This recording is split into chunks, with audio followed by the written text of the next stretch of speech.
আমার এক কাকাও আইছে আমার লগে, উনিও 5 ওয়াক্ত নামাজি কালামি লোক, উনিও দিলদার মানুষ।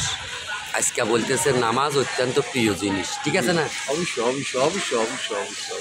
আমি আগে যদিও ভুল করি, এখন বর্তমানে মসজিদ 5 ওয়াক্ত নামাজ আপনার জামাতের সাথে পড়ুক এবং 10-এরও চেষ্টা করুক নামাজের আমল সম্বন্ধে।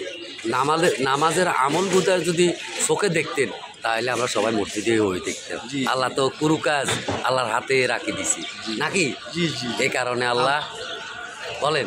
জি জি আল্লাহ মনে করেন আমরা 5 দিনে যে দৌড়ে যাম, আমি একটা দাওয়াত দিতে আছি রাখেন। হ্যাঁ, দেন। আমরা 5 দিনে দৌড়ে যাবো। শুক্রবারে বৃহস্পতিবারে রাত্রে আমাদের মাইজি মাদ্রাস মসজিদের থেকে গাড়ি চাইরা দিব। হুম। 5 দিনের দৌড়ে যদি মনে করেন একটু টঙ্গি ঢাকা টঙ্গিতে যাইতে, আপনাকে দাওয়াত দেওয়া হচ্ছে। কেউ যদি যান তাহলে চলে হ্যাঁ, আসেন একটু মাইজ দিতে। মাইজি মাদ্রাস মসজিদের থেকে 5 দিনের দৌড় আর কি, 2.5 গাড়ি যে এই বৃহস্পতিবারে রাত্র 9টা বাজে গাড়ি চালিয়ে দিব। ইনশাল্লাহ এই আপনারা তো। আসেন, আমরা আপনাদের জন্য অপেক্ষা আছি। জি, জি, জি। আল্লাহ আপনাদেরকে উত্তম যাজা দান করুক। আমিন আমিন। আমিন আমিন।